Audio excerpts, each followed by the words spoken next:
नमस्कार, आप सभी का चैनल में बहुत-बहुत स्वागत है और मैं आशा करती हूँ कि आप सभी स्वस्थ होंगे। आज मैं आप लोग के साथ महाशिवरात्रि के कुछ स्पेशल जो रिचुअल्स होते हैं या जो उपाय आप कर सकते हैं, उनसे रिलेटेड आपको जानकारी देने वाली हूँ। देखिए, महाशिवरात्रि हम क्यों मनाते हैं, इसके बारे में तो हम सभी जानते हैं और इसकी अपनी अलग-अलग मान्यताएँ भी हैं। अगर हम हिंदू माइथोलॉजी के हिसाब से देखें तो कहा जाता है कि शिवरात्रि के दिन ही भगवान शिव ने अपनी जटाओं में से जो गंगा जी हैं उनको छोड़ा था, तो इसलिए भी हम शिवरात्रि मनाते हैं। दूसरी मान्यता ये है कि इसी दिन भगवान शिव और माता पार्वती की शादी हुई थी, यानी कि उनका विवाह हुआ था, इसीलिए हम शिवरात्रि को मनाते हैं। और उस दिन बहुत से जो नेगेटिव एनर्जीज थी उनका अंत भी उन्होंने किया था। साथ ही अगर हम बात करें शिव पुराण के अनुसार, तो यह भी माना जाता है कि इस दिन ही माता पार्वती ने भगवान शिव से पूछा था कि वो जो उनके भक्त हैं, जो उनको प्रसन्न करना चाहते हैं, वो किस तरह से उन्हें प्रसन्न कर सकते हैं। तो उसके बारे में भी पूरी जानकारी दी गई थी कि कब वो उनकी पूजा करें और किस किस तरह से करें तो वो उन्हें प्रसन्न कर सकते हैं। एक मान्यता ये भी है कि इसी दिन शिवरात्रि के दिन ही भगवान शिव ने समुद्र मंथन जब हुआ था उसमें से जो विष निकला था उसको पिया था और उसे अपने गले में रोका था और तभी से उन्हें नीलकंठ बोला जाता था। तो ये कुछ मान्यताएं हैं हमारे हिंदू मैथोलॉजिकल एस्पेक्ट्स के हिसाब से। अब अगर मैं बात करूं कि शिवरात्रि जो है उसका एस्ट्रोलॉजिकल क्या महत्व है, यानी कि ज्योतिष के अनुसार उसका क्या महत्व है, उसके बारे में भी हम बात कर लेते हैं। देखिए, अगर एस्ट्रोलॉजी के हिसाब से यानी कि ज्योतिष के अनुसार देखा जाए तो शिवरात्रि वो दिन है जब सूर्य और चंद्र दोनों एक निर्धारित अलाइनमेंट में यानी कि एक सीध में आते हैं, जो कि हमारे माइंड को एलिवेट करते हैं, यानी कि एक तरह से प्रोग्रेस करने के लिए, आगे बढ़ने के लिए उसको प्रेरित करते हैं। और इसीलिए इस दिन को बहुत ही ज़्यादा ऑस्पिशियस माना जाता है, स्पेशली उन लोगों के लिए जो कि वो स्पिरिचुअल प्रैक्टिशनर हैं, यानी कि जो लोग मेडिटेशन करते हैं या स्पिरिचुअलिटी में हैं या ज्योतिष किसी भी तरीके से वो स्पिरिचुअलिटी से जुड़े हुए हैं, तो उनके लिए ये जो दिन है वो बहुत बहुत ही ज़्यादा इम्पॉर्टेंट और ऑस्पिशियस होता है। ऑस्पिशियस तो ये सबके लिए है, सभी को शिवरात्रि के दिन मेडिटेट यानी कि ध्यान तो एटलीस्ट करना ही चाहिए। तो आगे मैं बताऊंगी आपको क्या क्या चीज़ें आप इस दिन कर सकते हैं जो कि आपको बेनिफिट देंगी आपकी अपनी लाइफ में, आपकी लाइफ को और बेटर करेंगी। इन सारी चीज़ों के बारे में हम बात करेंगे। देखिए, मैंने कई बार आप लोगों के साथ प्लैनेट्स के बारे में डिस्कशन किया है कि कौन सा प्लैनेट किस तरह की एनर्जी को होल्ड करता है और किस तरह की चीज़ों का कारक होता है। इसी तरह से शिवरात्रि भगवान शिव और प्लैनेट चंद्र यानी कि चंद्र ग्रह का आपस में एक बहुत ही अच्छा रिलेशन है, यानी कि वो सब आपस में जुड़े हुए हैं। जो सोमवार का दिन है उसे रूल करता है प्लैनेट मून यानी कि चंद्र ग्रह, और जो चंद्र ग्रह के जो देवता हैं यानी कि जो उसके भगवान जो माने जाते हैं वो हैं लॉर्ड शिवा यानी कि भगवान शिव। तो अगर आप देखें, अगर आपका चंद्र वीक है या आपको चंद्र से संबंधित कोई भी परेशानी है या ऐसे भी आप चंद्र के उपाय करते हैं, तो आप डायरेक्टली भगवान शिव को प्रसन्न करेंगे। और आपका अगर प्लैनेट मून जो है वो स्ट्रॉन्ग होगा तो आप ऑटोमेटिकली बाकी सारी चीज़ों से फ्री हो जाएंगे और ये आप एक फ्री माइंड से अपना जीवन जी पाएंगे। देखिए, जो मून है यानी कि जो चंद्र है उसे हमारे दिमाग से कंसिडर किया जाता है, यानी कि दिमाग का कारक माना जाता है। और दिमाग अगर हमारा स्टेबल है तो हमारे इमोशंस भी स्ट्रांग होंगे, हमारे थॉट्स भी स्ट्रांग होंगे, हमारी फीलिंग्स भी, यानी कि इसीलिए इसे बोला जाता है इनडायरेक्टली कि चंद्र हमारे मन का कारक है। अगर हमारा मन विचलित हो रहा है, अगर हमारा मन इधर उधर भाग रहा है, हमारा मन स्टेबल नहीं है, तो यानी कि आपका जो चंद्र है उसमें कहीं ना कहीं प्रॉब्लम हो रही है, जिसकी वजह से ना तो आप स्टेबल हो पा रहे हैं, आप ओवर थिंकिंग करने लगेंगे, आप बहुत ज़्यादा चीज़ों को नेगेटिव लेने लग जाएंगे, सोचने लग जाएंगे, इमेजिनेशन में ही आपका पूरा टाइम निकलेगा और आप बस चीज़ें सोचते रहेंगे और आप कुछ भी प्रैक्टिकली एग्जीक्यूट नहीं कर पाएंगे, कुछ भी आप कर नहीं पाएंगे, बस एक इमेजिनेशन वाले जोन में रहेंगे।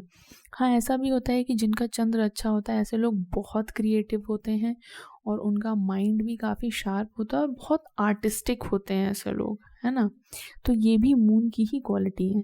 लेकिन ऐसा माना जाता है, अच्छा, मून इतना ज़्यादा क्यों हमें इफ़ेक्ट करता है, क्योंकि जो चंद्र है, मून, वो क्लोजेस्ट प्लैनेट है ह्यूमंस के, यानी कि हमारे जो सबसे करीब जो प्लैनेट है वो है चंद्र, इसलिए ये हमें सबसे ज़्यादा और सबसे जल्दी इफ़ेक्ट करने लग जाता है। अगर आप नोटिस करेंगे तो आप जो मून की पूरी साइकिल होती है, चंद्रमा जो चंद्रमा की पूरी साइकिल है, अमावस्या की, पूर्णिमा की, इस दिन अगर आप नोटिस करेंगे, आप लोग आगे से ज़रूर नोटिस करिएगा कि आपको अपने जो आपका मन है क्या वो स्टेबल है, क्या आपका माइंड उस बीच स्टेबल रहता है कि नहीं रहता है। तो आपको बहुत आसानी से ये पता चल जाएगा कि आपका जो चंद्र है वो वीक है या फिर नॉर्मल है। तो अगर आपका चंद्र जो स्ट्रांग है तो आपका माइंड स्ट्रांग होगा, अगर आपका चंद्र वीक है तो आपका माइंड वीक होगा। ये भी एक तरीका है इस चीज़ को जानने के लिए।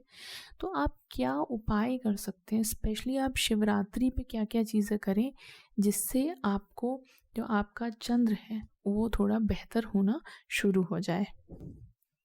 देखिए, सबसे पहले तो आप जो भी वैदिक तरीके से जो भी पूजा पाठ होता है उसको ज़रूर करें। जो भी आप शिवरात्रि के दिन वैदिक पूजा पाठ के जो भी रिचुअल्स हैं उन्हें ज़रूर फॉलो करें। अब वो मंदिर जाना हो, पूजा करना हो, जो भी आप करते आ रहे हैं उसे ज़रूर करें। इसके बाद आपको ध्यान देना है कि आप, जैसे कि प्लैनेट जो मून है वो रिप्रेजेंट करता है वाइट कलर को, यानी कि जितने भी सफ़ेद चीज़ें हैं वो आपके आसपास होंगी तो आपका चंद्र जो है वो अच्छा रहेगा। तो आपको क्या करना है, आपको प्योर गाय का दूध लेना है प्रसाद बनाने के लिए।